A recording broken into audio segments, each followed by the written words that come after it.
সুপ্রশিক্ষার্থীরা, এটা হচ্ছে বৌদ্ধ ধর্ম এই প্রশ্নের উত্তর। তো আমরা একটু জাস্ট প্রশ্নটাকে একটু দেখবো, তারপর উত্তরটা দেখাচ্ছি। তো এটা হচ্ছে তোমাদের বৌদ্ধ ধর্ম পরীক্ষার প্রশ্ন। তো এখানে প্রথমত যে প্রশ্নের কাজটা আছে, খবরের কাগজে কল্যাণকর কাজ অনুসন্ধান দলগত কাজ। তো নমুনা ছক এক একক কাজ। এখানে খবরের শিরোনাম এবং নামের বা এখানে সমাজের কল্যাণে অবদানের নাম অবদান, এখানে এটা আমরা অ্যান্সার আছে এখানে। এবং খ নম্বর নমুনা ছক 2 আমার দৃষ্টিতে গুরুত্বপূর্ণ খবর একক কাজ এবং বন্ধুদের দৃষ্টিতে গুরুত্বপূর্ণ একক কাজ দলগত কাজ। তো এটা আমরা দেখে নিই। সুপ্রিয় শিক্ষার্থীরা, বাইরের আওয়াজের জন্য আমি দুঃখিত। এখানে কাজে খবরের কাগজের কল্যাণকারী কাজ অনুসন্ধান। খবরের কাগজ থেকে কিছু গুণী মানুষের জীবন ভিত্তিক খবর সংগ্রহ করো। প্রতিটি শিক্ষার্থী তাদের নিজ নিজ খাতায় নিজের নমুনা শব্দের মতো লিখবে। এখানে এই যে এই নামে খবরের শিরোনাম, স্কুল প্রতিষ্ঠা করে শিক্ষার আলো ছড়াচ্ছেন জনাব। এখানে একজন নাম দিয়ে বলা তোমাদের ইচ্ছা মতো জনাব। এখানে যে শিক্ষার ভাষার অবদান, তো স্বাস্থ্য সেবায় নতুন দিগন্ত উন্মোচন করলেন ডাক্তার। এখানে একজন নাম দেবেন। এরপরে হচ্ছে ডাক্তার, এখানে ওয়াই ওয়াই এর নাম, এখানে যে নাম দিয়েছেন এখানে সেই নাম দিতে হবে। স্বাস্থ্য সেবা ক্ষেত্রে বিশেষ অবদান।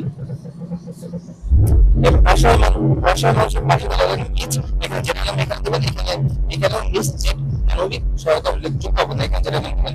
এরপর হচ্ছে খবরের প্রশ্ন উত্তর। খবরের কাগজ পড়ে বন্ধুদের সঙ্গে আলোচনার মাধ্যমে খবরের শিরোনামে তালিকা তৈরি করো। তো দলের সবাই একসাথে বসে এবং আলোচনা করে নিজের স্বাধীনতা আলোচনা করি। তো আমার দৃষ্টিতে গুরুত্বপূর্ণ খবর, বন্ধুদের দৃষ্টিতে গুরুত্বপূর্ণ খবর। বন্যার করতে সাহায্য করলে জনাবে গাছ লাগিয়ে পরিবেশ রক্ষা করেছেন বিসপি। গ্রাম উন্নয়ন নতুন পরিকল্পনা নিলেন জনাবছি। তার নারী শিক্ষা প্রচারে কাজ করেছেন বিসিএসটি। তো এখানে তোমার নাম দিয়ে দেবে, ঠিক আছে। এখন খনামা প্রশ্ন কাজ 2 বৌদ্ধ ধর্মীয় দৃষ্টিকোণ থেকে খবরের কাগজ বিশ্লেষণ। বৌদ্ধ ধর্মীয় দৃষ্টিকোণ থেকে সমাজের কল্যাণগুণী মানুষের অবদান বিশ্লেষণ করতে হলে আপনাকে তাদের কার্যক্রমকে বৌদ্ধ ধর্মের মূল শিক্ষার সঙ্গে মিলিয়ে দেখতে হবে। দুঃখ ও তার নিরোধ। যদি কেউ দুঃখ কষ্ট লাঘবের জন্য কাজ করেছেন, সেটি বৌদ্ধ ধর্মের দৃষ্টিতে অত্যন্ত প্রশংসনীয়। 2 অহিংসা করোনা। কোন ব্যক্তি বা গোষ্ঠী যদি অহিংসা বা করোনার মাধ্যমে সমাজের কল্যাণ করে, যে সেটি বৌদ্ধ ধর্মের মূল নীতির সাথে সংগতিপূর্ণ। এখানে আমরা এই শখটা দিয়েছি, তোমরা শখটা দেখে নিও সুপ্রিয় শিক্ষার্থীরা। আমরা এটা পড়ছি না, আগের মতো শখটা, ঠিক আছে। তো এরপর হচ্ছে কাজ 2, এখানে সংবাদপত্রের কলাম লিখি। তো এটা তোমরা প্রশ্নে আছে, তো জাস্ট প্রশ্ন উত্তর দেখে নিই আমরা।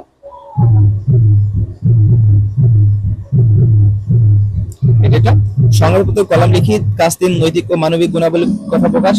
কাজ 4 প্রতিবেদন। কাজ 5 নিউজ লেটার। তো আমরা একত্রে সবগুলো দেখব। কাজ 2 এই সংবাদপত্রের কলাম লিখি।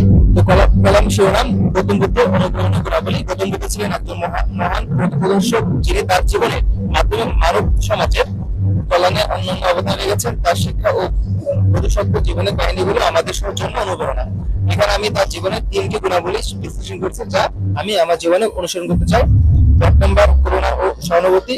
গৌতম বুদ্ধ সর্বদাই অন্য দুঃখ কষ্ট দূর করার জন্য কাজ করছেন। তিনি শিখেছেন যে সকল জীবের প্রতি করুণা ও সহানুভূতি প্রদর্শন করা আমাদের অন্যতম ধর্ম। এই গুণটি অনুসরণ করে আমি চেষ্টা করব। এগুলো দেখে নিবা। এরপরে এই 2 নম্বর প্রশ্ন উত্তর এখানে দেখে নিবা। 3 নম্বর প্রশ্ন হচ্ছে আমাদের পরবর্তী কাজ নৈতিক ও মানবিক গুণাবলীর কথা প্রকাশ। আমার দৃষ্টিতে গুরুত্বপূর্ণ খবর, এটা সব করুন, তোমরা এগুলো দেখে নিও। এবার বন্ধুদের দৃষ্টিতে গুরুত্বপূর্ণ খবর এই 2টা। গাছ লাগিয়ে পরিবেশ রক্ষা করেছেন মিস বি। তো মিস বি, এখানে নাম মিস বি নাম দিয়ে দিবা। নারী শিক্ষার প্রসারে কাজ করেছেন মিস ডি।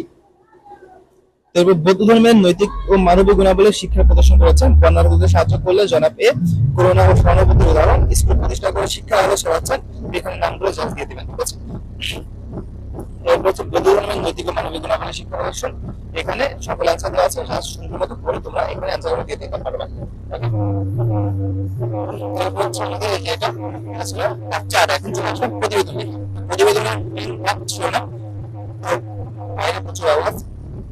তো শিরোনাম প্রবচার গ্রহণের সাথে বোধিসত্ত্ব সাধনা প্রক্রিয়া নৈতিক ও মানবিক গুণাবলী যোগসূত্র। প্রবচার গ্রহণ বা সমাজ জীবনে অনুশীলন হলো বোধিসত্ত্ব পথের অন্যতম একটি গুরুত্বপূর্ণ দিক। গৌতম বুদ্ধের শিক্ষা প্রবচার গ্রহণ করা অর্থ হলো জীবনকে একটি নতুন দৃষ্টিভঙ্গিতে দেখা এবং ব্যক্তিগত ও সামাজিক কল্যাণে নিজেকে নিয়োজিত করা। এরপর এখানে নৈতিক গুণাবলী আছে যে প্রবচার গ্রহণ ব্যক্তিকে নৈতিকতা, সত্যতা, সংযম ও শান্তিপূর্ণ সহাবস্থানের শিক্ষা দেয়। এটি আমাদের জীবনে নৈতিকতা ও সংগ্রামে চর্চা করার জন্য উৎসাহিত করে। মানবিক গুণাবলী প্রবচনের মাধ্যমে মানুষের প্রতি সহানুভূতি, করুণা ও সহমর্মিতা চর্চা হয়। এটি আমাদেরকে নিজেদের স্বার্থকে উপেক্ষা করে অন্যের কল্যাণের জন্য কাজ করতে উৎসাহিত করে। এরপর হচ্ছে ক্লাস নম্বর নিউজ লেটার। নিউজ লেটার তৈরি করো। 1 নম্বর। ক নম্বর ইতিবাচক খবরগুলো চিহ্নিত করো। নিচের খবরগুলো ইতিবাচক ও নৈতিক গুণাবলী উদাহরণ বর্ণনা করে সাহায্য করে। এইটা জাস্ট পড়ে নিও, এটা পড়ে নিও সবাই। এখন এই যে এটা খ নাম্বার, এক পৃষ্ঠা নিউজ লেটার তৈরি করো। আমরা 1 পৃষ্ঠা নিউজ লেটার তৈরি করবো। এখানে খবরের শিরোনাম, বর্ণনার্থ সাহায্য করলেন জনাবে, এখানে এর নাম অবশ্যই দিতে হবে, বিস্তারিত এখানে সব লেখা আছে। ছোট্ট শিক্ষার্থীরা ব্যাকগ্রাউন্ড মিউজিকের জন্য আর এটা সারানোর জন্য দুঃখিত। তো এটা হচ্ছে তোমাদের উত্তর। আশা করি তোমাদের কাজে লাগবে। ভালো লাগলে ভিডিওটি শেয়ার করবে, অবশ্যই চ্যানেল সাবস্ক্রাইব করো পরবর্তী ভিডিওগুলো পাওয়ার জন্য। ধন্যবাদ সবাইকে।